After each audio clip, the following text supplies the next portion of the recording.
Okay, today it is the June the 25th, and we are together, Daniel, Patrik, and I, and we are going to interview an English-speaking guest who is no more than Mark Devlin. Welcome, Mark. Good to be on, guys. Thanks for having me. I think it's a process that most truthers go through. That they wake up, they get shocked, they get negative, they want to tell everybody that they know, and then they might lose a couple of friends and family members, and then they become very sad and perhaps depressed. Some people get depressed, and then they get over it, and then they start talking and try to convince people, but in a much cooler, calmer, and collected way than they used to. They're less aggressive after a while.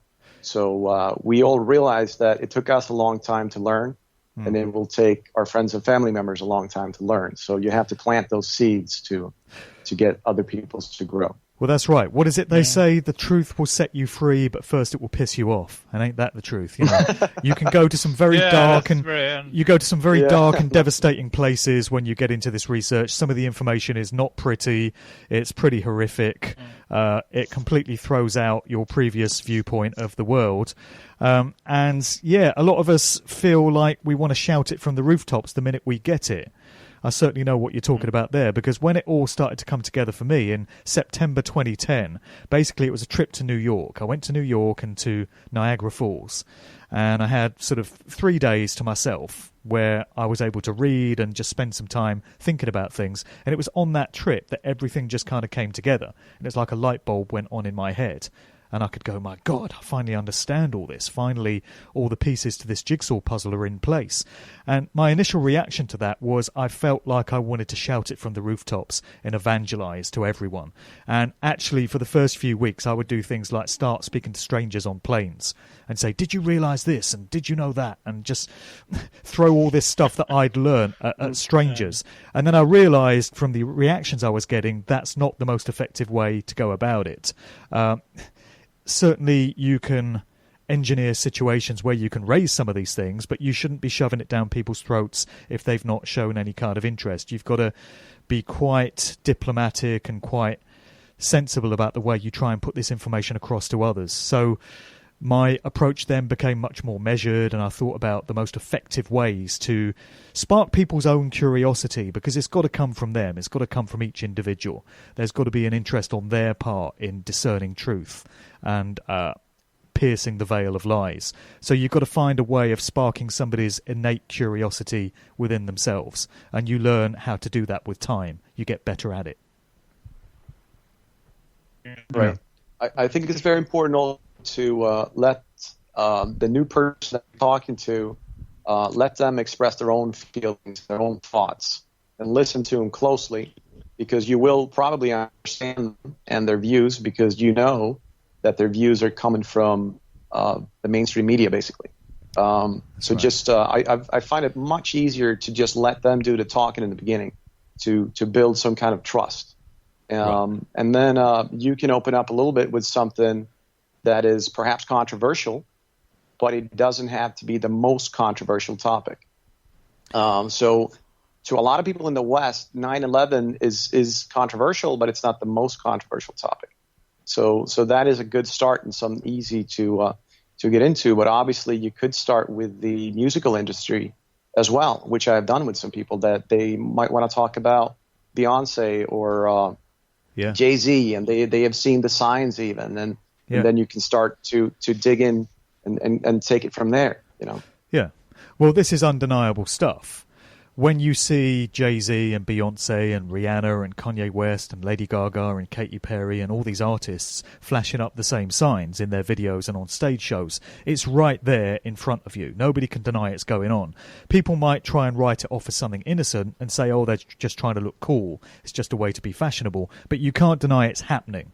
So I would like to think that with some people, when they see these same signs and symbols, they're going to be asking themselves, what does that mean? Why do these artists keep doing it? So then you've got the basis of a conversation there. You can start up a conversation.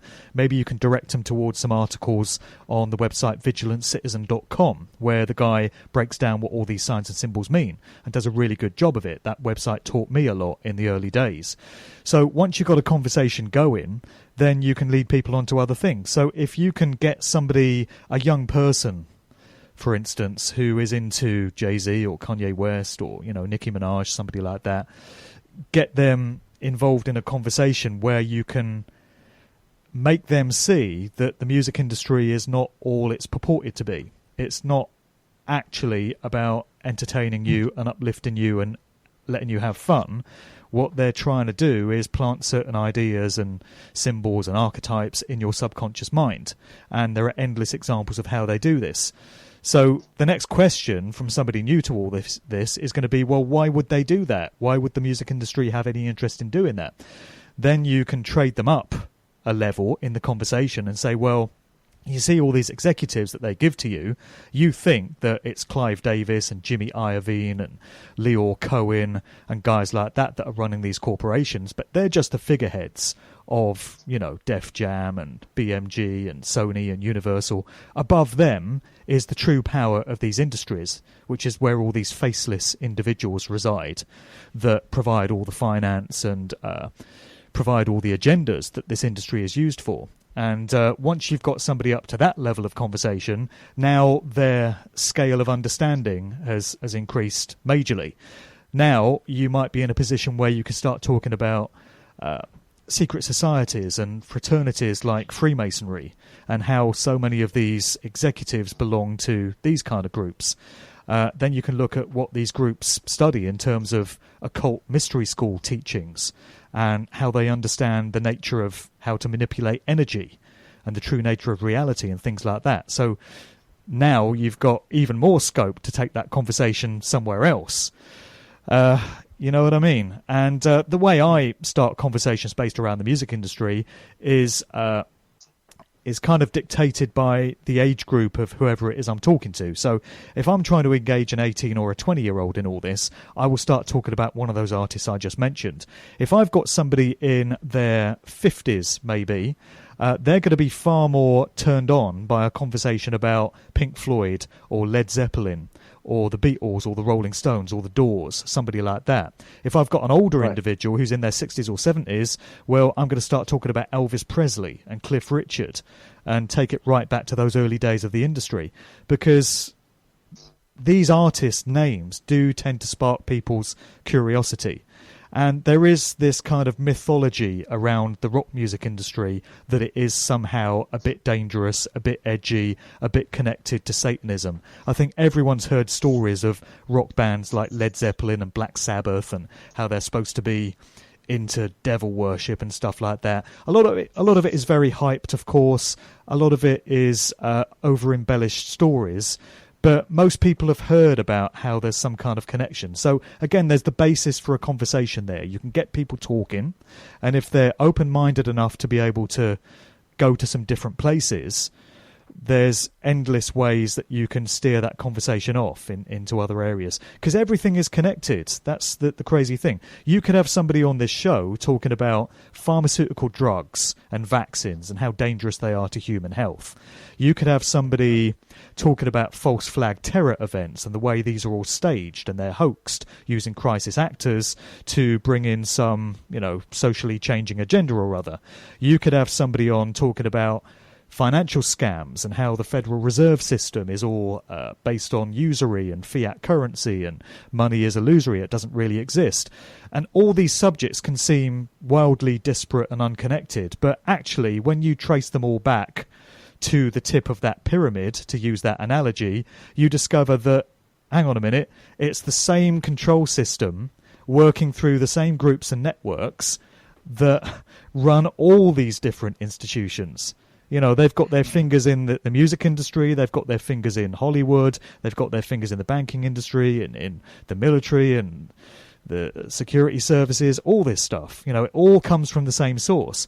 And it just comes down to the fact that there's a ridiculously small number of the elite ruling class, as they like to think of themselves, that are dictating and directing the lives of the other 7 billion people in this world. And, if you're able to come to that acceptance, it can't fail but to change your entire worldview. And then you realise that everything you've learned up to that point has been a lie. That's a devastating revelation for people, but, it's also a very liberating one, because finally you can be free. Yeah, that's a bit what we try to do with this podcast, and I don't think we have anything like it in Sweden yet. Well, good for you. So we try to, we have that breadth of different subjects, and we try to connect it just the way you just told us. Sure. So, but doing good work. Yeah, I hope so. Thanks. But we started up this podcast by talking a lot of 9/11, since mine and Patrick's awakening, at least mine, were from Simon Shack's September Clues about the 9/11. And I know you know a lot about predictive programming in the music industry. So could you please give a couple of examples of predictive programming about the 9/11 event? 9/11 is the best example that we have of how predictive programming is employed in the entertainment industry. There's no better event to somebody new to this subject in terms of getting them to understand the tenets and the principles that are involved. So predictive programming is the act of placing depictions of events which are yet to happen and are known to be coming in works of popular culture. So you can see aspects of it in cartoons, you can see it in TV shows, you can see it in Hollywood movies, you can see it in music videos, you can see it on record sleeves and in promotional photographs. And the idea behind it is, I just mentioned that everything is connected, and all these different institutions and all these different expressions of the establishment, ultimately, when you go high enough, are being directed by the same small group of people. So those that run the Hollywood film industry and those that run the corporate record industry are ultimately connected to those forces that brought the events of 9/11 to bear. And I'm not talking Osama bin Laden in a cave on a dialysis machine, on his mobile phone, and his 19 mates over in America visiting strip clubs and drinking whiskey with copies of the Quran in the letterbox of their cars. That's not how it happened at all. That, of course, is the pathetic cover story that the public has been fed. The truth of what happened at 9/11, well, I mean, we're still trying to uncover the actual truth, but in so many cases it's easier to say what didn't happen in a situation rather than what did. So we could sit here talking about what did happen for several days, but we know for sure, because anyone with 2 eyes to see and a mind to think can see through the cover story in 10 seconds flat, we know that what didn't happen is 19 Arab hijackers armed with box cutters and all the rest of it. So you throw out the official version and everything else becomes fair game. But what they want you to accept through the art of predictive programming is the official version of things that's going to be told you through the mainstream media. So prior to September 11th, 2001, it was known what the narrative was going to be on that day and what the public was going to be asked to believe.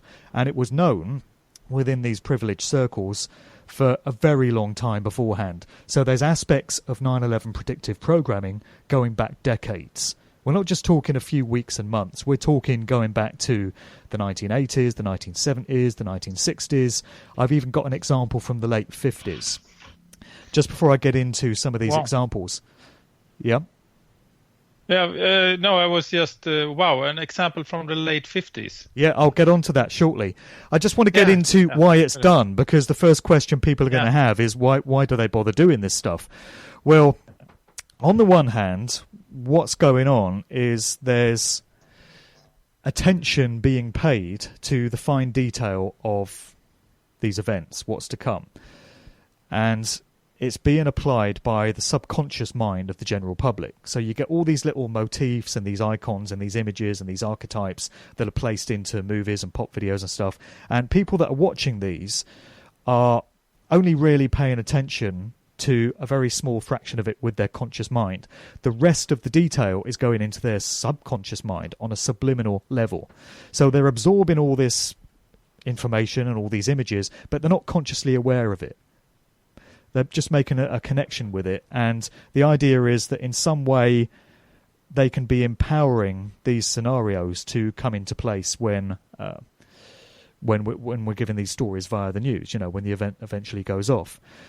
Another reason that's given for it is that when a general public that's been primed for this event by having all this imagery beamed into their subconscious mind, but without them being aware of it, when they eventually get the official story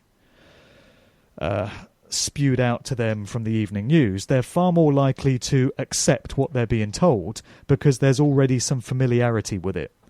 Again, this is happening below the threshold of the conscious mind, but somewhere in their subconscious, they're being told, this seems familiar to me, I already know about this. And so people are far more likely to swallow the official story without scrutinising it too much. That's another reason that's given. But the main reason why this is done, the most important one, I would say, is the elite ruling class that we have, who are dark occult practitioners, ultimately at the end of the day. Yes, they're oligarchs. Yes, they're billionaires. Yes, they care about making money and they just like control over people. But ultimately, we should not miss the point that they adhere to this dark occult religion that they've been practicing for ever. And they understand how the world of the occult works. That is, like I was saying earlier, how energy manifests itself into reality, and how if you know what you're doing and you understand the makeup of this reality in which we find ourselves, you can manipulate that energy to bring about desired situations. Part of that involves manipulating the collective psyche of the general public, and this also is knowledge that this occult priest class carry among themselves. So they have this condition or this tenet that they always put into place, which is known as revelation of the method, or placing the truth of a matter in plain sight. It's very important to them, and they do it all the time. It expresses itself in many different ways. So when you get a vaccine from your doctor, it comes with a leaflet, at least it does in the UK, and it lists all the chemical constituents of that vaccine. Of course, most of the names would not be understood by the average person because they come with all these chemical medical terms, But the idea is that you have the chance to understand what's in it if you choose to scrutinise it. Then if you get on a bus and there's CCTV filming, you're going to be on camera, they always have to put a sign up warning you that you're going to be on camera. So then you can't say you weren't told. That's a couple of trivial examples of how this plays out.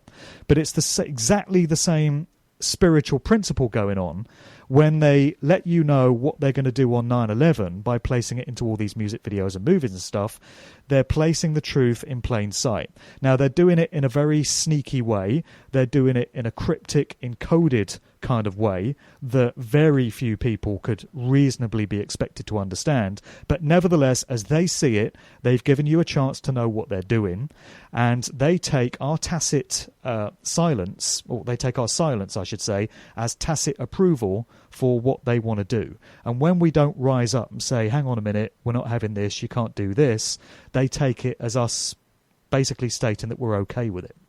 So that's the way that whole dynamic works. And they employ it to try and cheat the consequences of natural law, universal spiritual law, karmic law, cause and effect, consequentialism, call it whatever you will, that would ordinarily come down to bear on them. So we have this set of spiritual principles that are set into place in this reality by the creative force behind the universe. And it's most commonly referred to as natural law, I guess. And one of the key tenets is do no harm. You're supposed to not undertake behaviours and actions that cause harm to other living beings. And if you do, and you take away someone's rights against their will, you're in contravention of that natural law, and there are consequences for that which come down upon you. This is a dynamic that has been set into place since the beginning of time, and it works everywhere. It's payback, basically. People are familiar with that whole concept of what goes around comes around. What you put out into the world comes back at you. So these occult practitioners understand that this law is in effect, and in their sick, twisted, diseased mindset, because they are, of course, psychopathic, they're mentally ill, they're not like the rest of us, they feel that they can get round it, and that the burden of karma that would ordinarily come down on them and kick their ass can be avoided by letting us know what they're doing in advance. That is why we see so much of this. There's got to be a reason why predictive programming is so widely employed and why we so often get the truth of a matter, placed in plain sight. It's given us the opportunity to know so that we can't claim we weren't told, and they do it a lot. So that having been said, we can look at some examples of aspects of 9/11 that appeared in popular culture. I mentioned that there's one going back to the 1950s, and it was the cover of a novel. I have to get I'll have to pull the picture up because I can't remember the name of it offhand. But it was from about 1958, and you've got a clock face, and in place of the hands on the clock, you've got two aeroplanes. And they're pointing at the 9 and the 11 on the clock. And there's a girl in the front of the picture looking all terrified and scared. So that's the earliest example I've got, 1958, which suggests that there was some kind of, foreknowledge even back then. It was either that, or another suggestion which I've heard is that artists, so authors and musicians and painters, people like that, because they're so much in touch with the creative side of the spirit world, they kind of tap into some of this knowledge and they channel it, they bring it out through their art. This stuff just kind of comes to them. You hear a lot of musicians talking about this when they're writing lyrics. They say they don't know where the songs come from, they just sort of appear out of the ether for them. And I'm a bit familiar with that process myself, to be honest, because often when I do public talks, I can find myself talking about stuff for an hour or so. And then I come off stage on the break and I think about what I've just spoken about and I think, I don't actually know where that came from. It just kind of flowed through me, So one suggestion is that when you get artists making pictures like that clock face with the aeroplanes, they're kind of tapping into somehow this level of consciousness surrounding that event. They're not fully conscious of what they're doing, but they're just pulling it out and channeling it from somewhere. It's an interesting idea. Anyway, we can move forward to the 1960s, and there was a cover of Time magazine from 1967. It's got David Rockefeller on the front cover, that nice man. I'm sure we were all deeply saddened when he passed away last year. So there he was in 1967, and he was one of the individuals behind the construction of the World Trade Center towers in New York. His family bankrolled the project, basically. And so he's sitting at the site of where the World Trade Center towers are going to be, and the camera kind of focuses on his watch, or his watch is very visible. And if you look at the time set on his watch, it just happens to be 9/11. So, of course, many researchers believe that the World Trade Center towers were constructed back in the 1960s specifically to be brought down in that 2001 event in a ritualistic occult fashion. We also have the movie 2001 A Space Odyssey, of course, coming from Stanley Kubrick, which was released in 1968, the same year as the groundbreaking started on the World Trade Center towers. So that's when construction began. And that movie was throwing forward to 2001, where some major world-changing event was going to happen. And, of course, it did. So then we can move into the 1970s. There's this famous album sleeve by the British group Supertramp called Breakfast in America. And this has been endlessly analysed because it gives us a really good example of how this works.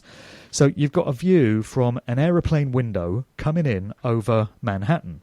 And it's at breakfast time. So you've got a waitress in place of the Statue of Liberty holding up some orange juice. Orange is a colour that's connected with Freemasonry and the number 33, people have noticed. And you've got the name of the group Supertramp above the Manhattan skyline where the World Trade Center towers sit. Somebody noticed that if you do a mirror image reversal of this sleeve design And the process of inversion is something that's very important to these occult practitioners as well. This came through the work of Aleister Crowley, big time, the famous occultist, who is absolutely worshipped and revered by so many musicians and so many people connected to the music industry. He spoke about taking things that are inherent in nature and turning them on their head, flipping them back to front. He taught his As initiates... above, so below. Yeah. He taught his initiates to teach themselves to speak backwards. And you hear that in satanic masses, they recite the Lord's Prayer backwards, in reverse. And that's why they do things like turn crosses upside down. That's why you have things like backmasked messages in certain audio recordings where you play the track backwards and there's a hidden message in there. It's all part of this principle of the law of reversal or inversion.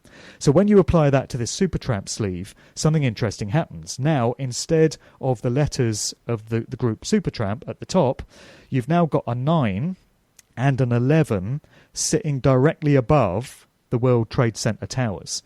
And bear in mind that this is at breakfast time, which is when the events of 9/11 went off, and it's a view from an aeroplane window. So is anyone really going to chalk that up as coincidence? Just one of those crazy things? If they are, then there's many, many other examples to look at. There was a rap group called The Coup. Are you familiar with this one? Yeah, I think I've seen it, where they had the crumbling buildings on a record. And yeah. So it was a little-known rap group called The Coup, and they put out an album in June of 2001, so it's just a few weeks before the events of September.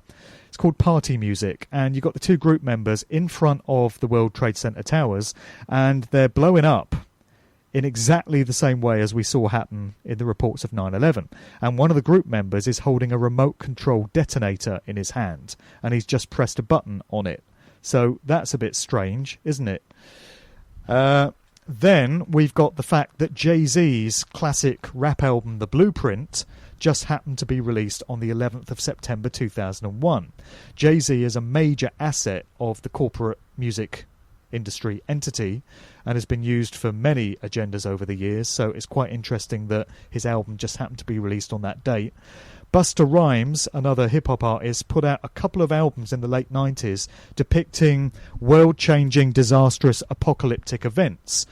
They were called When Disaster Strikes and Extinction Level Event. And when these albums came out in the 90s, I was still very naive, didn't understand what was going on. But I remember thinking it was very strange that Busta Rhymes seemed to be always going on about these disastrous events. Now, he put out a track in 1996 called Everything Remains Raw. And at the start of the track, he kept saying, there's only 5 years left. There's only 5 years left. 5 years from 1996 to 2001.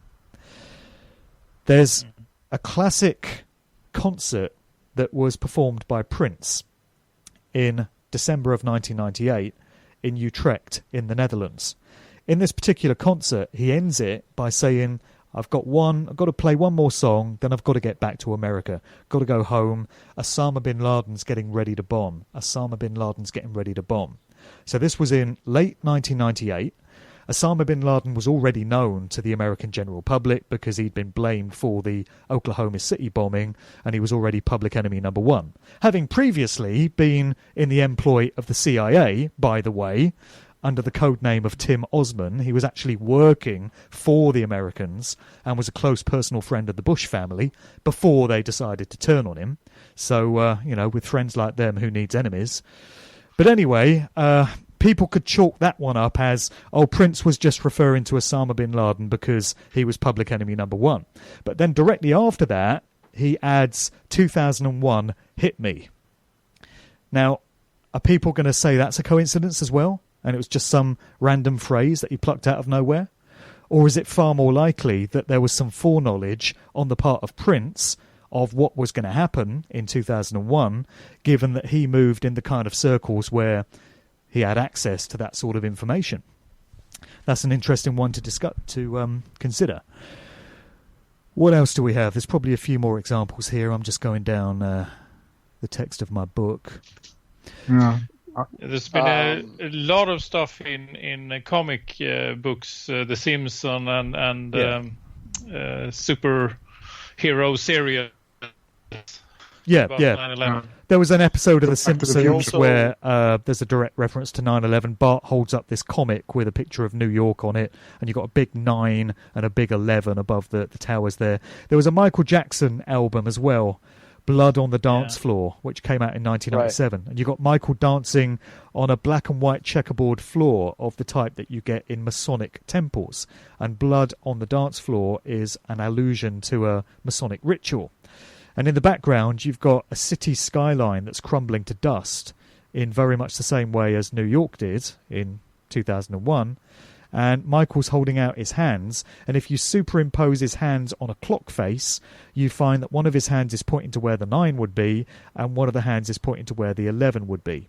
And then in the world of movies, I mean, there's just endless depictions of 9/11 in films, from Independence Day to The Terminator to God knows how many others. There's videos you can get on YouTube which give you little clips of 9/11 predictive programming, and they just go on forever. It's just movie after movie after movie, after TV show after TV show. It just becomes ridiculous in the end. And how anyone can watch that and not come away from it convinced that this event was known about and was planned for many years or decades beforehand, I really don't know what to tell you. You know, anyone that's going to chalk that up as it's just one of those things or coincidence is in a very deep level of denial, and there's probably no hope for them. Yeah, that suits our thesis about 9/11 quite good, since we all three believe that 9/11 was a prefabricated movie, that they made all the pictures in advance and then pressed the play button as they blown up the buildings without filming it. So it was a big movie, we believe. Well, you know, like I said earlier, the only thing I can be sure of is that the official version is a pile of shit. So you throw out the official version, and then anything else is possible, you know? So why not? Right. Yeah. They also used the movie Pearl Harbor to go to war, to start the war on terror. The movie Pearl Harbor was released in 2001, before 9/11, because they used Pearl Harbor to go to war in the Second World War. The Americans did. Sure. So they're also doing the same thing here to start the war on terror. With a similar event, so to speak, a big event. You know, this seems a good opportunity to bring in the situation regarding Jim Morrison. Don't you think? And who his dad was, because we got a connection back into the music industry here. I mean, a lot of people are familiar with this one now because it's a tale that's been told a lot, but there might still be people that are new to this, so I'll just recap on it. So this came to light largely due to the work of Dave McGowan, a brilliant author and researcher who put out a book a few years ago called Weird Scenes Inside the Canyon. And he was focusing on the music scene that emerged out of the Laurel Canyon district of Los Angeles in the mid to late 1960s. It was very much connected to the hippie counterculture scene and all these big social changes and cultural changes that were happening in America at that time. A lot of people think the hippie scene was all focused around San Francisco, Haight-Ashbury, and that whole area, and certainly aspects of it were, but a big part of the music scene was centered around this small neighborhood of Laurel Canyon. And McGowan got very interested in this and put out this whole book on it based on some painstaking research. And he pointed out that prior to around about 1965, that area had absolutely no connection to the music industry whatsoever, no musical heritage. There were no musicians there, no recording studios, no clubs, anything like that. And for some reason, all of a sudden, in that mid-60s period, you had musicians flocking there from miles around, all over the United States. They were coming from Canada, they were coming from England, and within a very short space of time, you had all the major groups and musicians that changed the face of that music scene in line with all these other social changes, congregating around this one small area.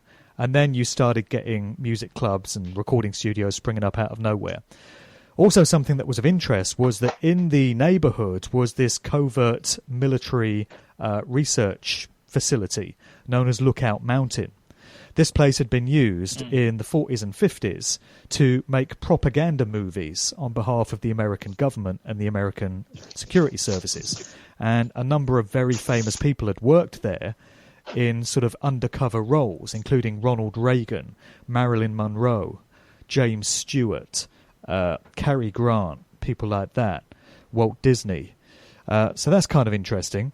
The next thing McGowan did, which was the really distinctive aspect to his research, was look into the family backgrounds of so many of these musicians that had all arrived in Laurel Canyon.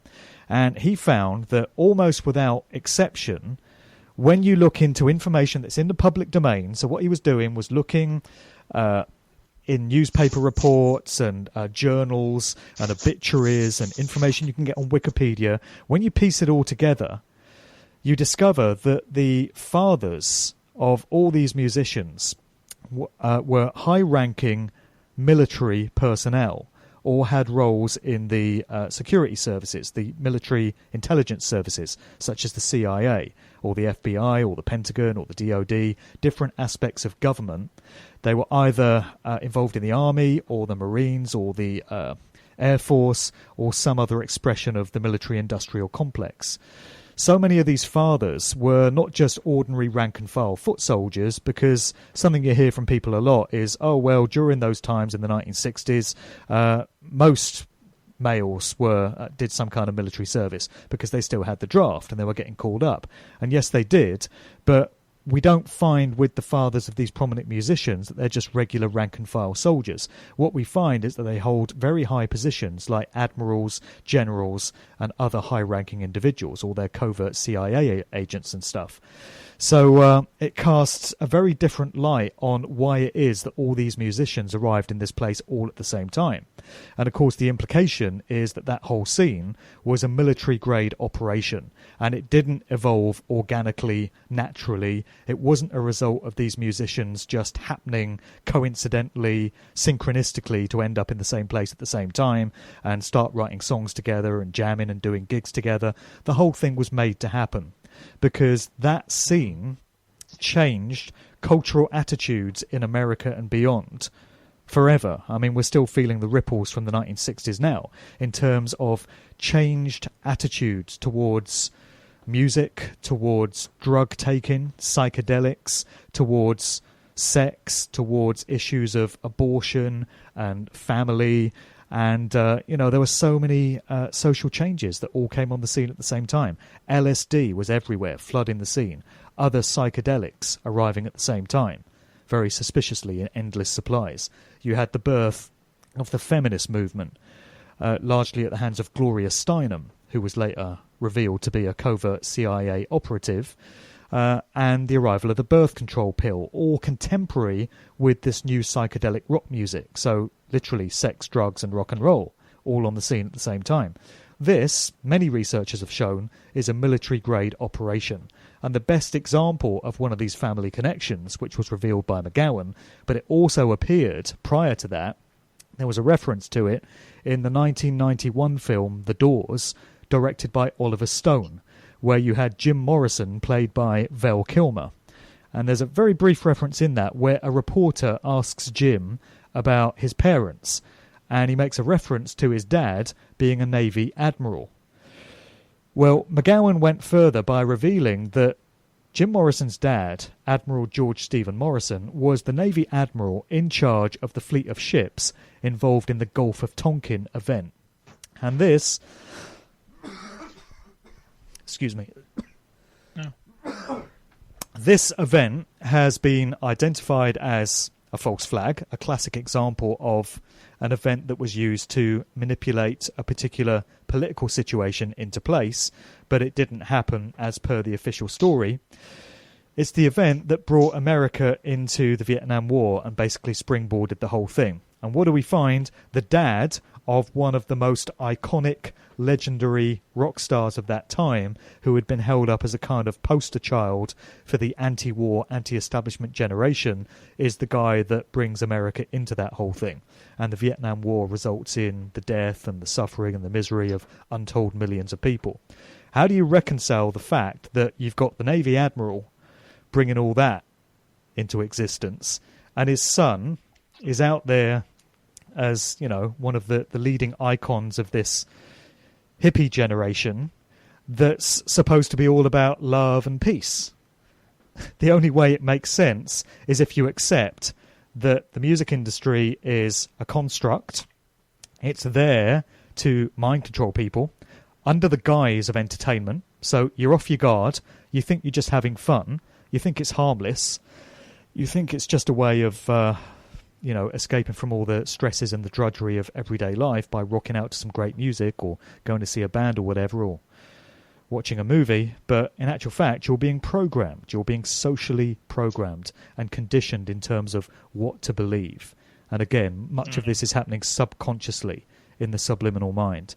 But, the example of Jim Morrison and his dad is the best one we've got of how so many of these musicians are not who they appear to be. We're getting into the world of lifetime actors. This is people who are in the public eye. They're celebrities. They're known to the general public. They have a profile. Everybody's heard of them. And you think of them as a musician or an actor or a TV presenter or a politician.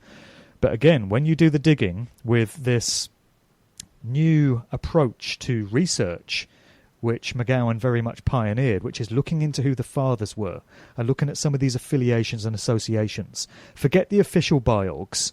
You read the official biography of Jim Morrison, it will tell you, he's this kid that got into poetry and spiritual stuff and picked up a guitar and started writing songs and stuff. That's the official version they always want you to pay attention to. What they don't want you doing is digging into who these fathers were, who the grandfather was, what other associations there were through these families. Because it's when you get into that stuff that you start to become aware of who these people really are and what agendas they're really being used for. Mm. Yeah. Yeah, very true. Yeah. Go ahead, Martin. Okay, one thing, we have had an episode about John F. Kennedy, and our view is that he might not have been murdered when you look at the pictures and so. And I know when you were here in Gothenburg, we watched a guy named David Bowie, and he had just died, and he had some guy, he reappeared as some other character and commenting on his own death. Can you please comment a little bit about that? Well, yeah. I'm aware that in the last couple of years, there's this whole aspect of conspiracy research which has started to claim that everything is fake and everything is a hoax. I think that's a pretty bold claim to make about everything. I think you still need to look at situations on an individual basis. It's the same thing as all these rock star deaths. So you have all these musicians that die at untimely ages, and some researchers will say, they all fake their deaths. None of them really die. We're just told they've died, and they've gone off to live out the rest of their lives in some witness protection program or something outside of the scrutiny of the public eye. Then you get other researchers that say they're all killed. They're all done away with for their publishing, for their music. The record companies realise that these artists, when they get all washed up and they're of no use anymore, the best thing they can do is get rid of them, and then they just reap all the publishing royalties that come from the increased music sales that you get. And then you get other people that say, they all just die the way we're told they died. So David Bowie died of cancer. Elvis died on the toilet because he'd taken too many drugs. Jim Morrison died in a bathtub because, I don't know, taking some bad acid or something. So I don't think you can apply a blanket rule to all these situations. You can't say that all artists fake their deaths. You can't say that all artists are done away with. I think you need to look at individual cases. So just personally, just my opinion, is that Elvis Presley didn't die when we're told he did. I don't believe he died in 1977. He may well be dead now, but, we were told that he'd passed away at that time, and I just don't buy it because there's too many anomalies to it. Same thing with Jim Morrison. David Bowie, got some questions about that. But then you get on to artists like John Lennon, Bob Marley, Whitney Houston, Prince, George Michael, Michael Jackson. And it's my view, from having looked into it, that all these artists did die when we're told they did, and there's lots of suspicious circumstances surrounding them. So my take on all of those artists I've just mentioned is that they were done away with. But like I say, you can't apply a blanket rule to it. And so it is with all these claims that everything is fake and everything is a hoax, and no events in history happened the way we're told they did. So you've got lots of researchers making these claims. There's a guy, Miles Mathis. Are you guys familiar with him? Yeah. I am. Yeah. So his work is certainly interesting and is certainly food for thought, but his whole stance seems to be that every event that has been presented to us in recent history hasn't happened, has been a hoax. So he thinks the JFK assassination was staged and that JFK was complicit in it, and he was absolutely a knowing part of that deception. Same thing with RFK. He thinks the Charles Manson, Tate, LaBianca murders didn't happen. He thinks John Lennon didn't die. John Lennon's still alive and performing as a musician. So, his whole thing is that any event that is presented to us in the mainstream media didn't happen that way. And again, I don't think you can apply a blanket rule to it. I think you need to look at each individual situation, scrutinise it, analyse it, take it apart, and see if it stands up to that scrutiny. So that's a very good point, Mark, and you need to look into his case. But then there is also because we come from there is a board called Clues Forum, and it's the same guy who did September Clues, who's done that forum. They have done a lot of research, and it's my conviction that there is a lot of media fakery. But as you say, you need to look at each event. But one thing that really has made me go, oh my, is are you familiar with the Challenger accident? Yeah, the space shuttle thing, 1986. The space shuttle. Right? Yeah, and those astronauts are all still alive. Six of seven. Yeah, spitting images. Yeah.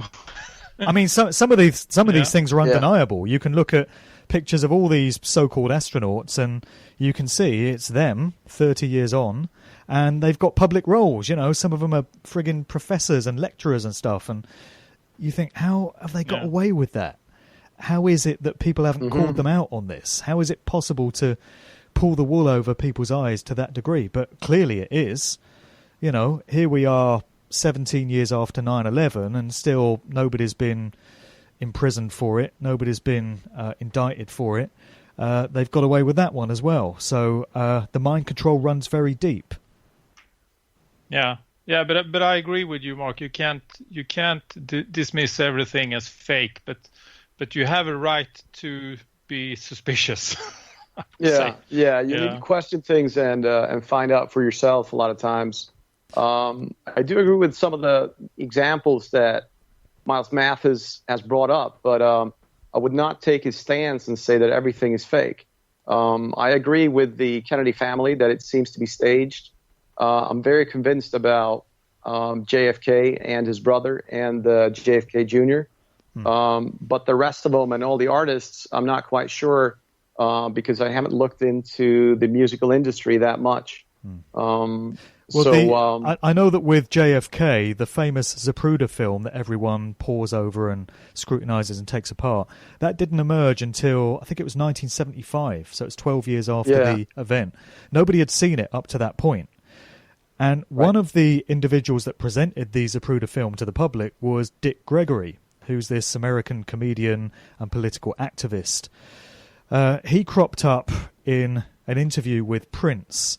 Prince did this famous chat show interview with Tavis Smiley in 2009, where he started talking about chemtrails, geoengineering, and saying how that's a real thing. And he said he'd found out about this from listening to the work of Dick Gregory. So Dick Gregory was someone that was very outspoken, and he got into controversial issues. And Prince, evidently learnt a lot from him. When Dick Gregory was asked about the influence that he'd had on Prince after Prince had died, he got very defensive about it, and he said he didn't know Prince, he'd never met him, and he doesn't like celebrities. He doesn't hang out with celebrities, he doesn't appreciate them. Very shortly after that, Dick Gregory just happened to die. I mean, he was about 90 years of age, so yes, of course, 90-year-olds do die, and he'd gone into hospital for some routine operation or something, but he was evidently in good health when he went in, and when he came out, he was in a body bag. So that's all quite interesting stuff. But I just thought I'd mention him because he's one of the guys that presented the Zapruder film to the general public. So is it possible? Yeah, it's possible that the JFK thing was hoaxed, I guess. It's a different way of looking at things, but again, it just requires that individual scrutiny. None of us were around then. None of us were old enough to remember that event. So the only thing we've got is photographic evidence and circumstantial evidence and witness testimonies and stuff, and we just have to do the best we can with all of that and try and piece it all together. Right. You have to peel the onion, so to speak, like you told about, like you talked about earlier, that I can't necessarily tell you what happened on that day, but I can tell you what didn't happen. Right. And it's that film, the Zapruder film, is clearly fake, especially if people would look at John Costello. John Costello's JFK for 3 hours and 13 minutes on YouTube. If they watch that and still believe it's real, then I don't know what to tell you. Okay, well, I need to watch that one myself then. Yeah, because he's picking that apart. He's going frame through frame. He's talking about pincushion distortion and about different distortions that you could argue is fake and why that would be fake. And some of them you can't argue because of the distortions of that type of camera. So it's fairly boring to watch for the average viewer. And I guess I'm not making great advertisement for this now, but it's very interesting if you like the JFK case. Then watch for Costello's JFK on YouTube, and he will thoroughly go through that and probably convince most people that can think logically. Sure. Well, I'll take a look for that. But yeah, I just think you have to be cautious when you approach all these subjects which fall into the realm of conspiracy. Because you have a big thing in the music industry now is you get researchers on YouTube claiming that everyone is a clone. So they say, that there have been different Britney Spears, there's been different M&Ms, there's different Lady Gagas and Katy Perrys. I mean, how would you ever go about proving that? I don't know if that whole idea has been fueled by the Paul McCartney thing, because, one thing that's for certain is that there's been more than one Paul McCartney. And I'm not talking about clones. I'm talking about there's been or at least two individuals that have played the public role of Paul McCartney, presumably the real Paul and someone else. So I don't know whether that idea has fueled this area where people are claiming that there's clones everywhere, but how are you ever going to prove that? How are you going to prove that somebody is a clone? You've also got these widespread claims that everyone is transgendered, so everyone in the public eye is the opposite to what you think they are. Anyone that is presented to you as a male is a transgendered female, and vice versa. Certainly, there is an agenda in place to get the public mindset accustomed to the idea of transgenderism, and it's a social engineering operation. This goes beyond the rights and the feelings of any one individual. It becomes a mass culture-changing agenda when you get organisations involved that plant these ideas into movies and music videos and stuff like that. But again, how are you going to prove that a male celebrity used to be a female? You've got to be able to provide some kind of evidence to back up these claims. Otherwise, it's just going to sound so wild and wacky that most people are going to throw it out on the grounds that it can't possibly be true. So cloning, transgendered celebrities, where does it end? And I wonder how much of this is rabbit holes that you can just disappear down, and you can be looking at this stuff for weeks and months, and it keeps you away from looking at other important things. Yeah, I totally agree. That's really been a journey for me as well. When when I started getting aware of that, the mainstream media version isn't the correct or the truth. You start to dig, and I mean that is also something I discovered through September Clues, actually, that there's a huge disinformation circus going on. So I mean you can't stop at the first thing you find, because it's most likely, I mean they are very good at, because I think when they plan a big event, they know some people are not going to buy the official version. They're going to dig deeper, and then they have some turn of events prepared. So I'm curious, Mark, have you had the same journey? Have you bumped into things you later written off as disinformation, or how has it been for you? I would say the main thing that I've changed my position on in recent times is the Paul McCartney situation that I mentioned earlier. So I remember hearing back in the 1980s when I was at school this suggestion that Paul McCartney died in 1966 and was replaced by an imposter that's been playing that role. And it was all supposed to be hinged around the cover to the Beatles album Abbey Road, where you've got the four Beatles walking across this zebra crossing, and Paul is in a badly fitting black suit looking all dishevelled, and he's barefoot. And people were saying, oh, because he's barefoot, he's dead. And I remember at the time just thinking, oh, that's ridiculous. How does that work? So I totally wrote it off, and that was back in the 80s. And then it came back on my radar after I'd woken up. So sometime around 2010, this whole Paul is dead conspiracy popped back on my radar again. And I was like, yeah, I remember hearing something about this.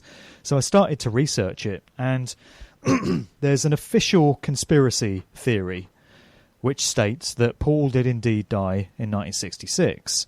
There's different variations on it, but the general narrative runs that he was involved in some kind of car accident. The date that is given is either September 11th or November 9th of 1966. So both those dates are 9/11, depending on whether you go with the American format or the British format, 9/11/66. So, 66 is an important occult number. Certainly it crops up many times in mystery school teachings and occult doctrines and stuff, and we see 66 and 666 cropping up in loads of symbolism connected to the music industry as well. And 9/11 sort of speaks for itself. That's an occult combination of numbers coming out of the teachings of Aleister Crowley. So that was an aspect to this Paul is dead narrative. And the idea is that in one version of the event, the Beatles management, Brian Epstein and the other group members, panicked and thought, my God, what are we going to do if the public finds out that Paul's dead, the Beatles are over, and teenage girls are going to go and kill themselves because they're going to be so devastated. We've got to find somebody to replace him so that the public's none the better. And in this rather... this rather simplistic version of that narrative, they found this guy that looked a lot like Paul, and he agreed to play the public role of Paul McCartney for the rest of his days. That, as I say, is a very simple-minded way of looking at it.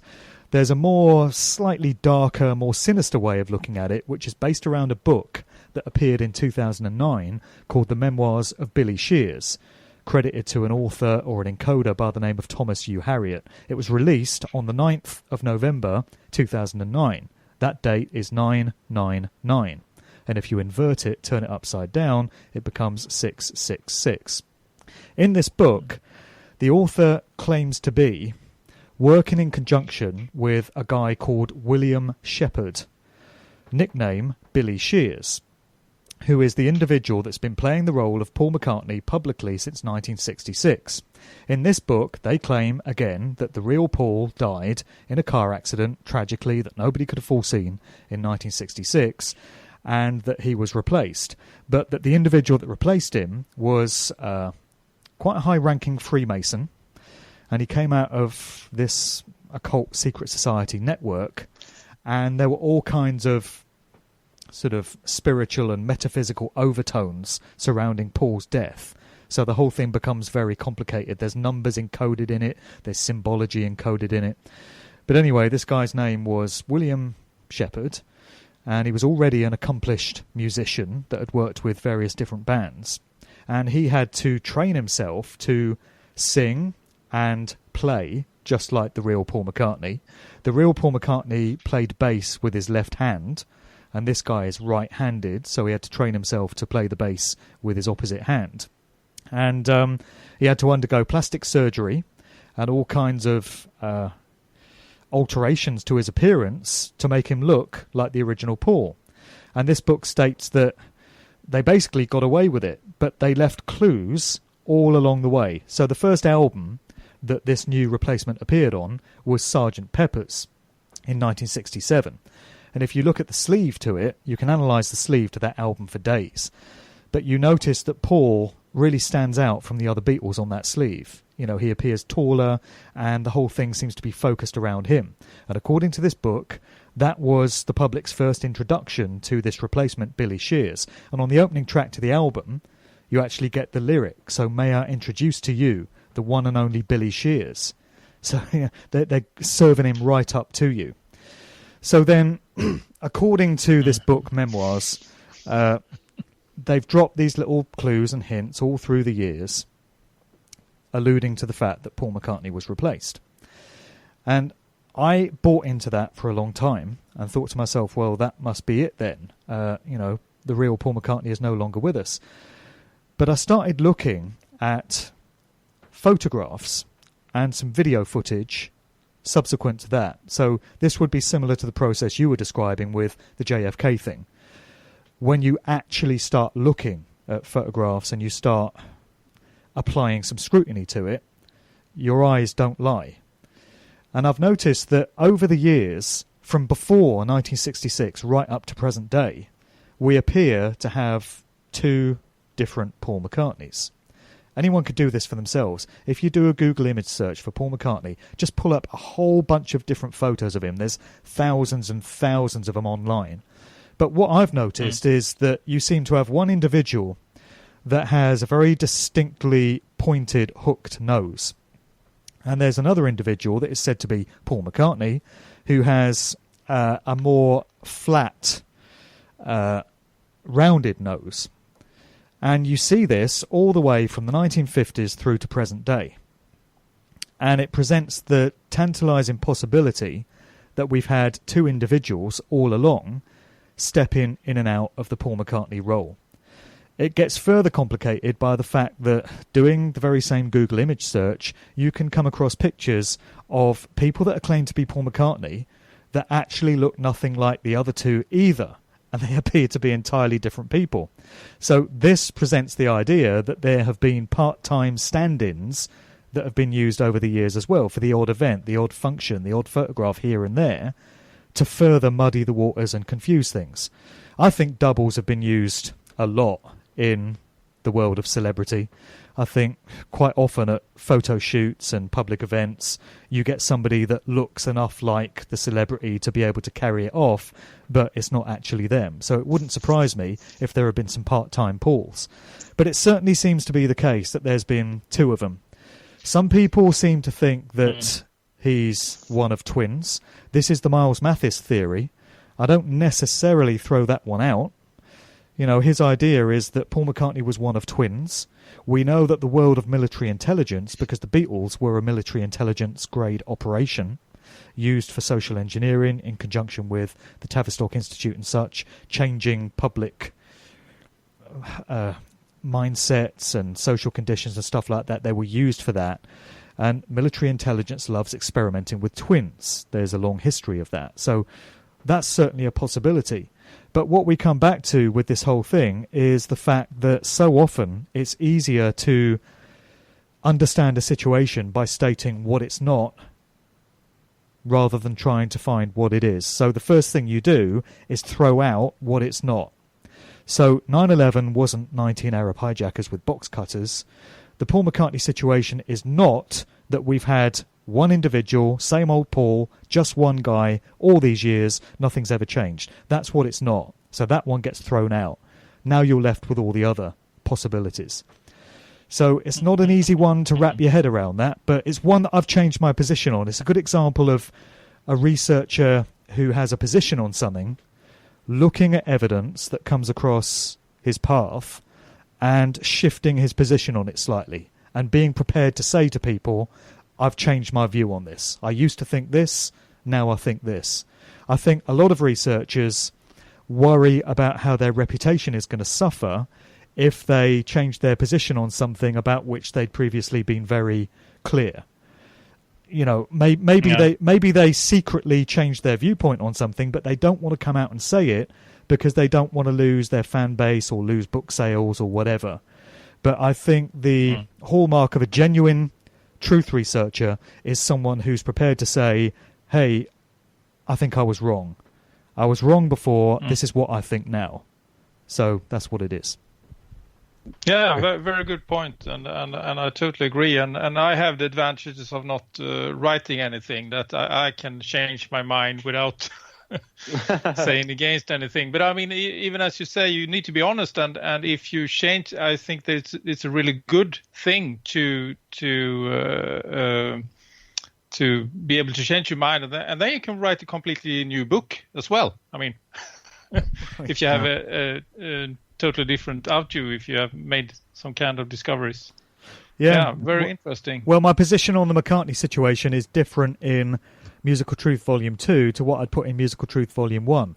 So in Volume 1, I'm basically walking readers through the conspiracy theory and all the clues and all the reasons why people think Paul died in 1966.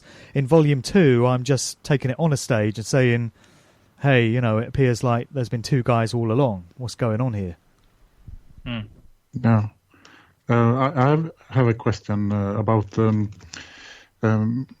I would like to hear about your research about Swedish international rock stars like ABBA. Have you done any research about them? Well, actually, no. And when I was in Gothenburg a couple of weeks ago at your event, I did ask somebody. I was in a conversation with this lady, and I said, you know, do you know anything about ABBA? And she said, well, not really, no. Nothing that's dark and devastating. I've not discovered anything.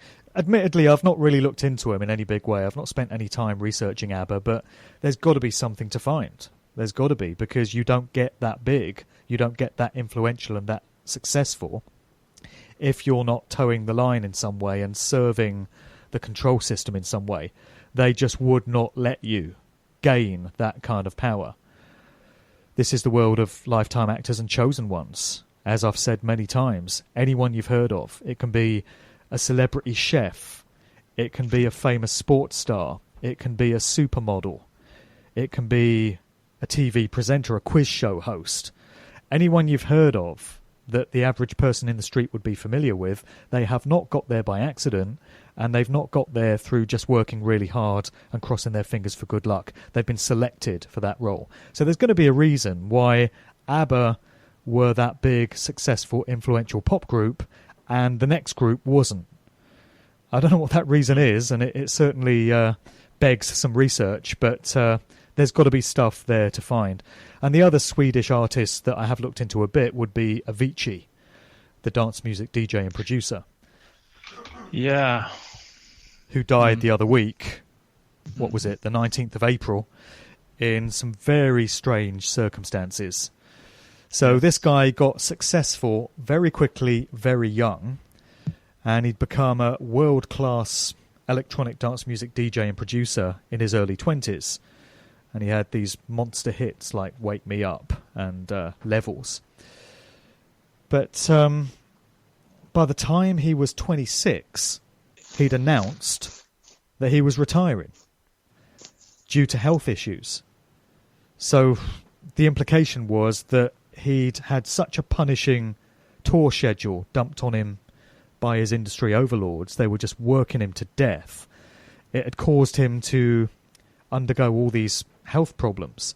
He's supposed to have had his pancreas removed and had a liver operation or something. And a lot of this was being put down to him turning to alcohol to deal with the stresses of touring and having to churn out these records to keep his masters happy, you know. So we got the news that he was retiring in 2016. That would mean that he's no longer of any use to the industry. And I think this is probably what happens with a lot of artists that check out early under very strange, unexplained conditions.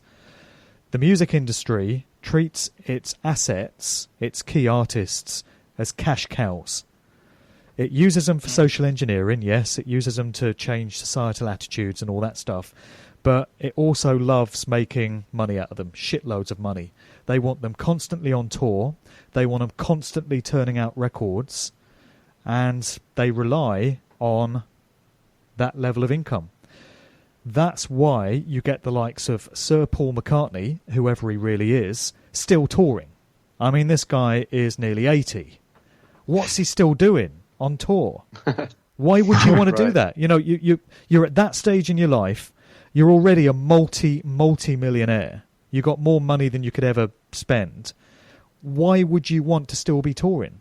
I know they say, oh, I love it. I still love the buzz of touring. That's why I do it. But they would say that, wouldn't they? I mean, really, why would you not want to just kick back and enjoy the last years of your life and just relax and do what you like doing? So why is Mick Jagger still out there performing?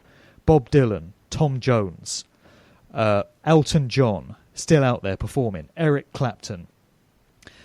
Why are these guys still doing it? Because they're just being milked for the cash cows that they are. The industry wants them out there generating income constantly because they're too valuable to them. So as long as you keep touring, as long as you keep turning out albums, you'll be good. But the minute you get all dried up and you just can't deliver the hits anymore, or you're too old and knackered to go out and tour, that's when you may have a problem. Remember the situation with Dolores O'Riordan, the singer with the Cranberries, turned up dead in a hotel room in London in January. That's a completely unexplained situation. There's been no adequate explanation given for how she died and why it was that she turned up dead at the age of 47. All we got was news reports saying, oh, the police aren't treating this as suspicious. The police say there's no foul play involved. They said the same thing about Whitney Houston. Whitney Houston turns up dead in a bathtub. And by the way, her daughter, Bobby Christina, had been found unconscious and unresponsive in a bathtub in the very same hotel suite 24 hours earlier. That's a bit strange in itself. But then Whitney Houston turns up dead, and we get a coroner's report saying, oh, you know, nothing suspicious here. She just died from some drugs or something, you know. No foul play. And we hear this time and time again. With Avicii, the implication is that he took his own life. This was in Oman, in the Middle Eastern state of Oman, and he was staying at a residence owned by a relative of the Sultan of Oman, the royal family of that country. We get a statement from his family saying he was at the end of his tether, you know, he just couldn't take it anymore, and he wanted a release. And this seems to be coded language for he took his own life. So we're asked to believe that he went out to Oman and thought, you know, I'm tired of living. I'm 28 and I've had enough. And we then get stories of him having done himself in with a broken bottle. Like, I don't know, slashed his wrists or something with a broken bottle. Really, if you're tired of life and you want to do away with yourself, who is going to choose a broken bottle? Are you not going to get some pills? Right. Why are you going to choose that method? So none of the aspects of this story make any sense. You know, he's 28. And also, yeah. So he was in a band, obviously, with Ingrosso, and his younger brother recently won the Eurovision Song Contest in Sweden to go to the finals. And on his album, he shows one eye. So it seems like the whole band is obviously in on it as they usually are. Yeah, well, it's the same thing. That's just I mean, a small part of it. Avicii was very successful. He was right up there in the top league of EDM producers and DJs in the same league as the likes of Tiesto and Paul van Dyk and Armin van Buuren, Swedish House Mafia, Carl Cox, Pete Tong, David Guetta, Afrojack, Steve Aoki, all these guys. So he was dance music royalty, and in the same way that ABBA would not have been the influential band that they were if they weren't an asset of the control system, then Avicii would not have been that successful either. So he was obviously owned, and he was treated as the property of the industry, and that's a very dangerous level to get to. Obviously, people get tempted by fame and fortune and all these wild riches. I've identified in my book that there are two ways that you get to that level. One is you're born into it by way of your bloodline, your family. So they have these different bloodlines going through the generations, and they're put to use in various public roles. They can be put into the world of politics. They can be told they're going to become a Hollywood actor. They can be told they're going to become a musician. And that's what they do. These are tried and trusted individuals who stick to agendas and plans and templates that have been laid out for them. And they do it because of the allegiance that they have to their families, to these bloodlines, to these groups that they're a part of. The other way that you can get there and enjoy that level of success is if you're a chosen one. So that means you don't come from one of these important bloodlines, but you've shown a certain level of skill and talent, and this has been noticed. And so these people get an approach from somebody in the industry, and they say, hey, we can see you've got a lot of potential. We want to make you big. We want to make you a superstar. All you got to do is sign this contract and leave the rest to us. And to most young people trying to make it big in these industries, to get that kind of offer is every dream they've ever had come true, and they can't find the pen quick enough to sign on that line. But it's only after they do that they discover the terrible nature of what it is they've just got themselves into, because now they're completely owned and they can no longer say no to anything. They're doing what they've told. And if you stop doing what you're told and try and break out of that, the consequences for you are going to be very severe. We've seen many examples of what happens when people go off script and try and break free. George Michael tried to break free of the clutches of Sony, his record company, and he tried to, get out of his contract with them. Michael Jackson did the same thing with Sony. Prince was trying to rid himself of his contract with Warner Brothers and get back the rights to his master tapes. We know how it ended for each of those. So then you can look at the situation with Avicii and you can speculate on what went on there. This guy had stated by the age of 26 that he no longer wanted to go out touring and making records, and he'd had enough, he wanted to retire. The industry had made him. They'd given him that fame and fortune. He didn't get there by himself. It was gifted to him. The minute he starts saying, I've had enough of this, I want out, he's of no further use to them. So he's expendable. He's got to go. And there's so many suspicious aspects to the way in which he died, and all these elements to the reports of it that just don't make any sense, that it just smacks of him being taken out. That is the logical conclusion that you come to when you've done these deep levels of research into the way these industries operate. So the moral of the story for anyone listening that wants to make it big in these industries is you really don't. It's not somewhere you want to be. I know that any musician wants to be as successful as they can be, but you've got to be very, very wary of what it is you're getting into when you come to an understanding of the way these industries operate and the occult, practices that they employ. It's very evil. Shaka Khan actually said as much. She was doing an interview in the wake of Whitney Houston's death, and on this news report where she was being interviewed, she said, Whitney had discovered that the music industry is evil. It's a very evil entity. Michael Jackson described the Sony Corporation as evil and their boss, Tommy Mottola, as the devil. So a lot of these artists, they understand what it is they're a part of. And they give you little warnings as far as they're able to. And it's good advice for anyone that thinks they want to be the next Mick Jagger or the next Beyonce or the next Jay-Z. You really don't.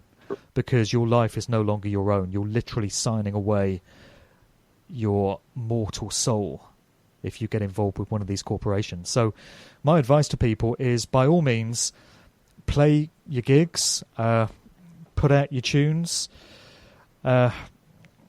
express yourself as a musician or as a DJ or as a producer, But just be very, very wary of what it is you might be getting yourself into when an offer comes that seems too good to be true. Because if it seems too good to be true, it is. You do not want to end up the next Avicii or Whitney Houston or Michael Jackson or any of these people.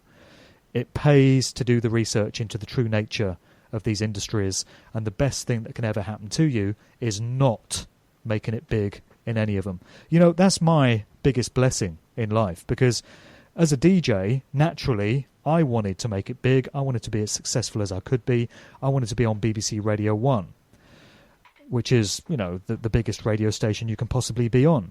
And I used to send up demos to that station. I used to turn up outside the building and try and get the guy that made the decisions and take him out to lunch and try and convince him that he should hire me. And it never happened. And I used to get very twisted and mad that I never seemed to make it big.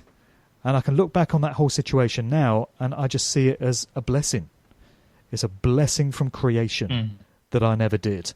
Because what a nightmare that would have been to have got caught up in that whole mess. It's the best thing that can never happen to you. Right. Yeah. One closed door opens another. Yeah. One thing I thought about when I talked about these dead celebrities is that one thing that makes me go, is that there always seem to be a finished documentary on the shelf, ready to air a couple of weeks after the event. True. That's true. Plus, a lot of them seem to have a new project ready to go. So you remember you remember when John Lennon was assassinated in 1980, he just completed his album Double Fantasy, which is his comeback album. It was his first album for 5 years. So John Lennon gets shot, the album shoots to the top of the charts, and he's got 3 singles in the charts at the same time because people are flocking out to buy these records in tribute to him, you know. Notorious B.I.G. had the album Life After Death. What's in a title? Ready to go when he was gunned down in March 1997. You know, that album was completed and just ready to go. And you find that with so many artists, they've got a new project just ready to go. Stanley Kubrick had just completed Eyes Wide Shut when he just happened to die of a heart attack back in 1999, you know. You find this time and time again. So there could be something there. But yeah, there was an Avicii documentary, as you say, which I think it was completed the previous year. I think it was done in 2017.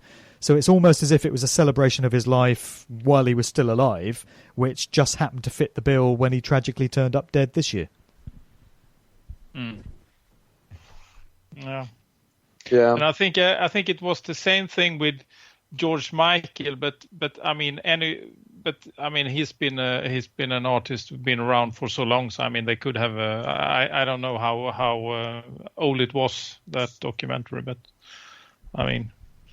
It's not very. I mean, as you say, you cannot think everything is. I mean, if an artist like David Bowie, he knows he has cancer, well, then he's probably eager to finish his album. So it could be that way as well. But I have looked at the same video as Martin has when there is a producer or I don't know what his role, but he looks a lot like David Bowie. I agree. Oh, so yeah, about that guy is Jack Stephen, and he was said to be a record industry executive. And the day after we got the news of David Bowie dying, he appeared on a Sky News broadcast giving his memories of having worked with Bowie and paying tribute to him, you know. And what people noticed was he bore an uncanny resemblance to David Bowie. And people found it strange that they'd wheeled out this guy that nobody had ever heard of, when you would think they would use somebody like Tony Visconti, who's the producer that worked with David Bowie, or, you know, at least somebody else that people knew. So I thought this was quite suspicious because the guy definitely looked a lot like Bowie, and you look for information about him online, and there's only one other video of him online anywhere from a few years previous, and he looks nothing like he does there. So I, for some time, thought, well, is it possible that Bowie didn't die and he underwent a little bit of image modification, surgery, whatever, slightly changed his appearance, but again, they're giving us the opportunity to know, and they're placing the truth in plain sight by wheeling him out, paying tribute to his own death. So I sort of went down that route for a few months. Then I got chatting to a music industry executive. I'm not going to give his name. He was a producer and an artist, and I get quite a lot of these now, actually. I had another very high-profile music maker. I'm not going to give the guy's name because these people, don't really want their name bandied about. But this guy was big.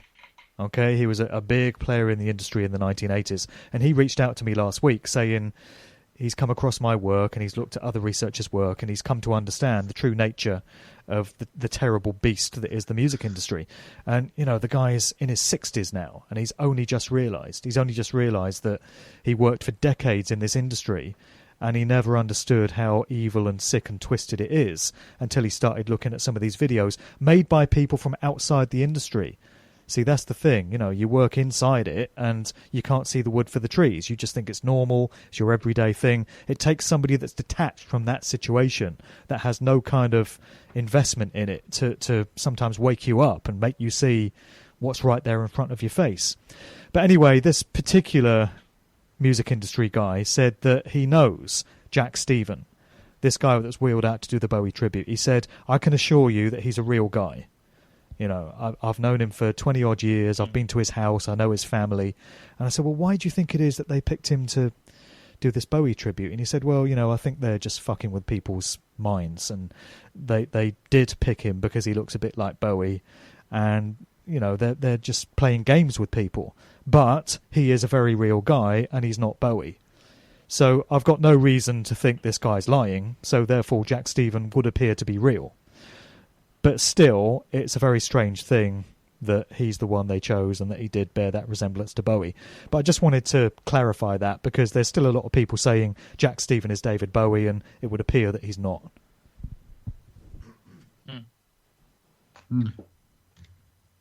Okay. Right. A lot of these artists also, they have to go on TV and say that they've sold their soul to the devil. I don't know how many times I've seen that on different talk shows. That they also have to sort of admit that they're into the occultists' agenda. Well, so the way I interpret that is, you get these comments from artists, and I think these comments are made very regretfully.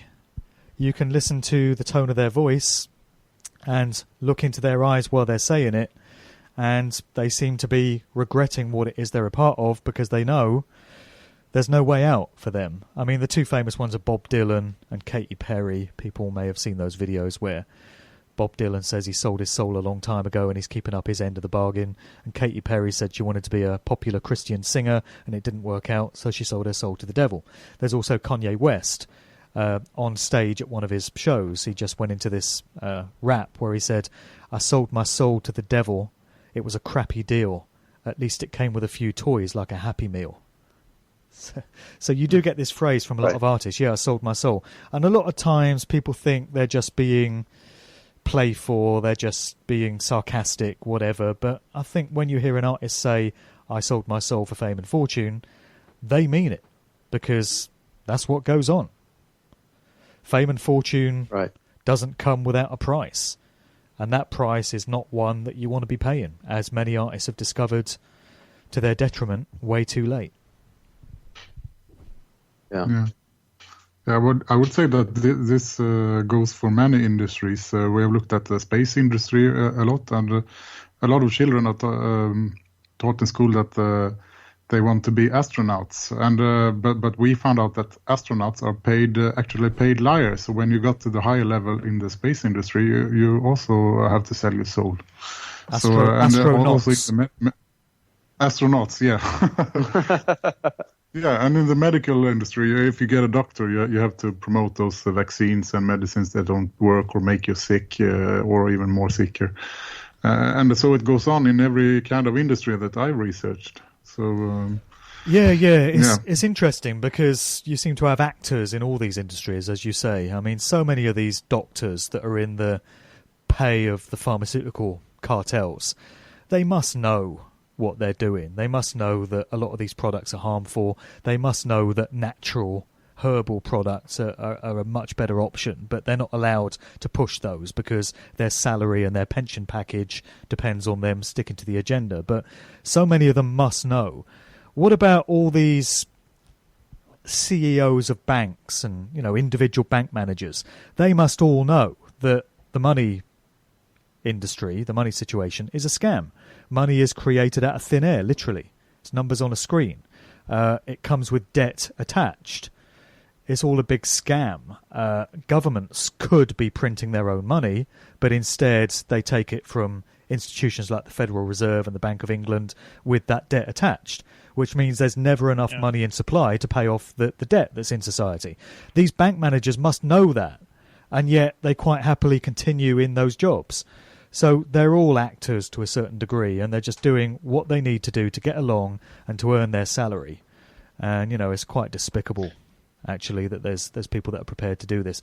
What do you guys think of, since you mentioned astronauts, what do you think of people like Tim Peake? I mean, is it your view that Tim Peake, when he claims to be on the International Space Station floating around, is actually in a film studio somewhere against a green screen? Yeah, we think space travel is impossible, and even satellites are hoaxed. Right. But we can't make it up to Earth orbit. So yeah, I would be inclined to agree. Yeah, and I think it's interesting when you discuss these things, because arguments you very often hear is, well, you know, look at the moon landings or the first spacewalks. They didn't have the technology to fake something like that back in the 60s. Well, what's so interesting is that when you talked about pre-programming before, and that's been used very heavily, launching the space hoax. There is one very interesting movie that was aired in Russia I think it was in 1958 or something. It's called The Road to the Stars.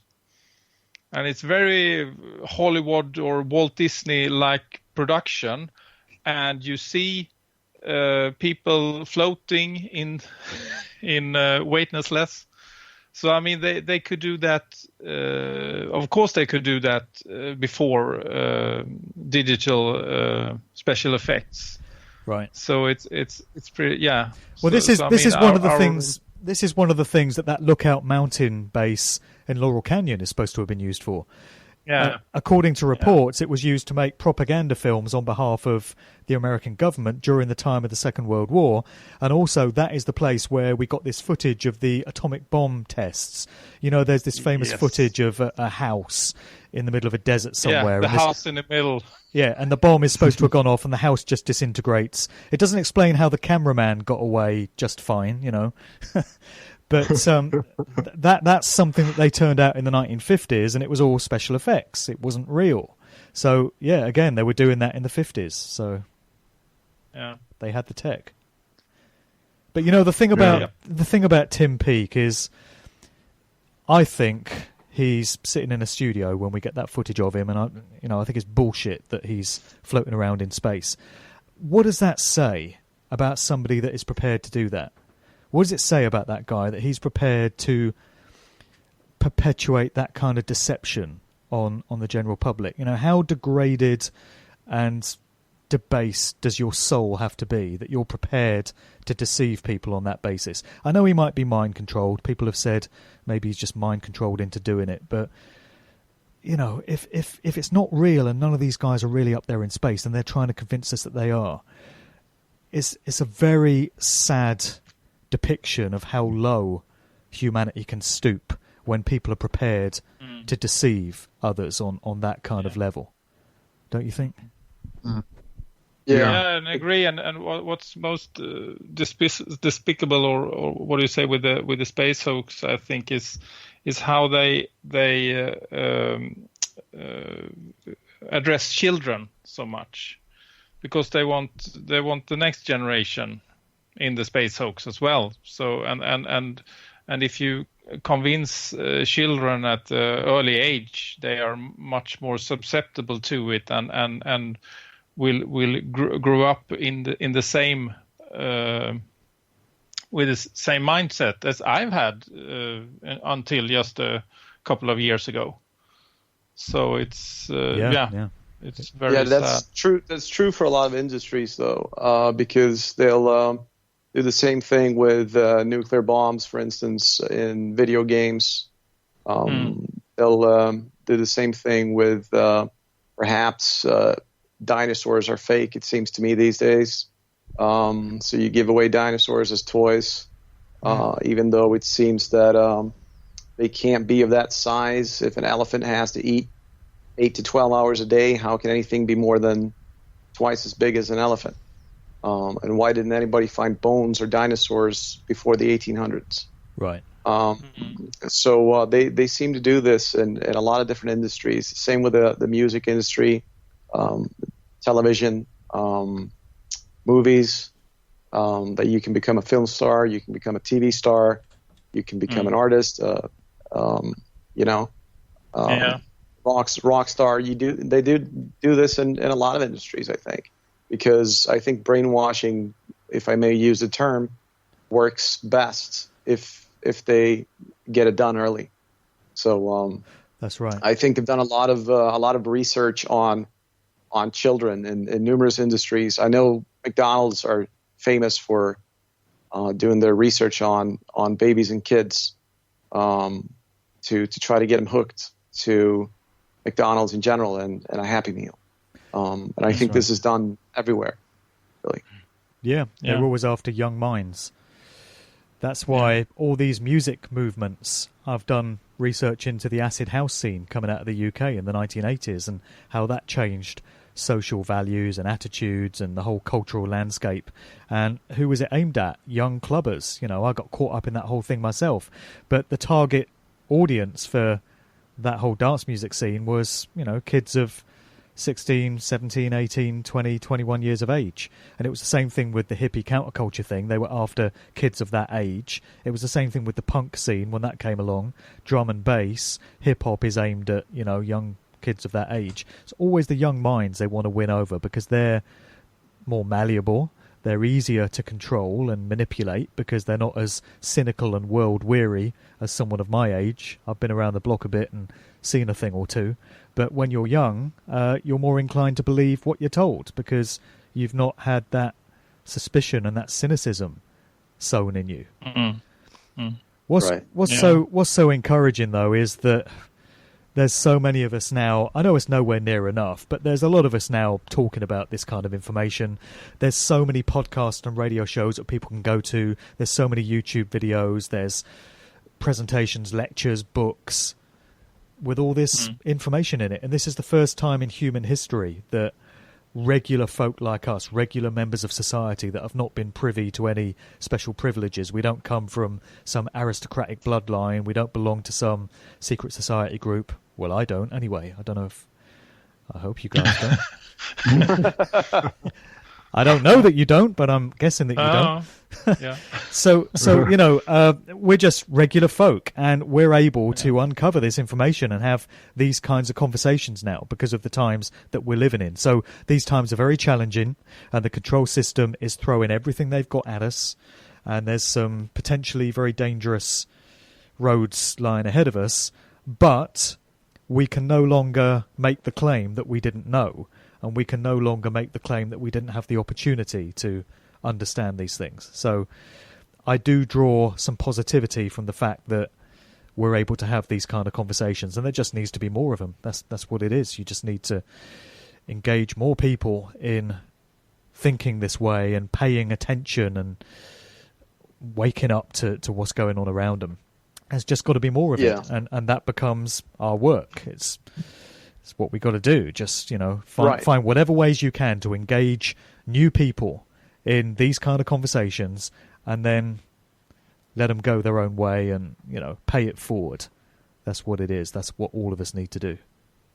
Yeah. Right. I think that there's a lot of signs of this right now because like I said earlier, I think I'm fairly spoiled when it comes to my friends and family because I can at least talk to them about this. And I haven't really lost any friends or any family members due to my my thoughts on all of these topics. And this works in both ways in a sense, because in a sense the world has become smaller because you can travel anywhere and you can also watch all these videos, but that also increases the chance of people getting the wrong information. But at the same time, a lot of people are getting the right information, like you're saying, because of all these videos. True. And these people can spread the word. And so I feel that a higher amount of regular people, so to speak, today know about these Freemasonic things, and that the fact that we live in a Freemasonic theater, really. Yeah. And the more we can push this and try to plant seeds and put our hooks out there, the more I think that this will move in the right direction. But it will take some time, though, because I didn't get convinced in 5 minutes, and I don't think I can convince anybody else in 5 minutes. But as long as we're planting seeds, I'm convinced that some of these seeds will grow, and this will keep on growing, because I can tell on YouTube and on these forums that the audience is actually growing. And I think that's a very good sign.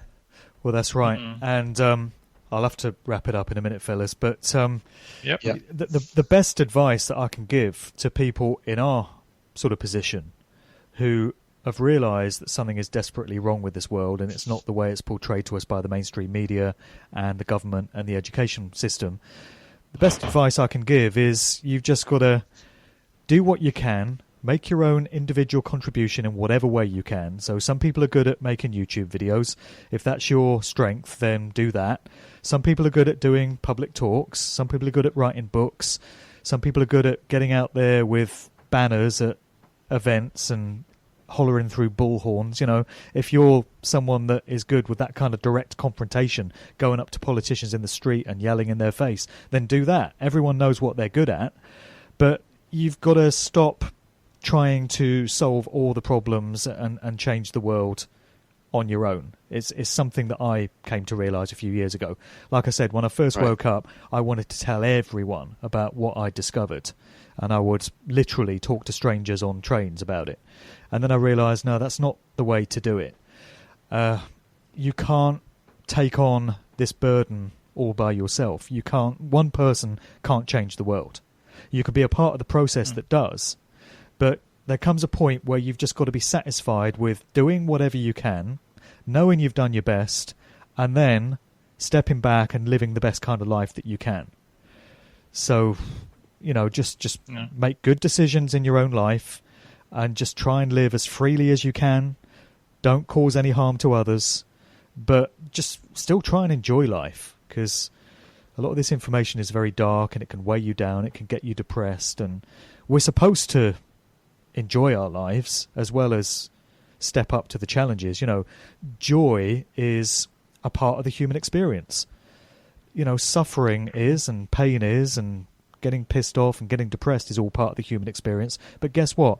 Enjoying yourself is as well. And there's lots of stuff to enjoy in this world. Lots of fascinating places you can go, fascinating people you can meet, situations you can find yourself in, and you shouldn't feel guilty doing that, because we should all be allowed to enjoy ourselves. As long as you're putting the work in, as long as you're being responsible and doing what you can, then that's all you can do, really. And that's some good advice that's been given to me over the past couple of years, and I just want to pass it on. Yeah, well said. I think that's great advice, really. Yeah. So you want to do some advertisement for your site and your books, or final thoughts about that? Well, yeah, if people want to reach out to me, my main website is markdevlin.co.uk. The two books, Musical Truth Volumes 1 and 2, are available on Amazon. But if anyone wants to get a signed copy from me personally and cut Amazon out the picture, then you can just drop me an email to markdevlinuk@gmail.com, and we can, have a little arrangement there. Then my YouTube channel is youtube.com/markdevlin. I've got many of my conference presentations up there, And all the radio interviews that I do get converted into YouTube videos, so there's a full archive of all the radio chats that I've done up on there. I also do two podcasts. There's a conversation-based one called Good Vibrations, and there's a conscious music one, which is all the good stuff that we should be listening to, called The Sound of Freedom. And they're both hosted on my Spreaker page. So if people go to Spreaker.com and just search for Mark Devlin there, you can get the full archive of those podcasts. But they're all accessible via markdevlin.co.uk anyway. So yeah, thanks for getting me on, guys. Really good conversation today. I think we took it some places. Yeah, thanks for coming. Thank you so much, Mark. Great talking to you. Thank you so much. Thank you. Yeah. Great. All the best, and keep doing what you're doing. I know there's not many of you in Sweden doing this type of work, so I commend you for stepping up and doing what you know to be right, and just keep on doing it. I know you will, but stick with it, because it's all going to be worth it. Yeah. Thank you. All right.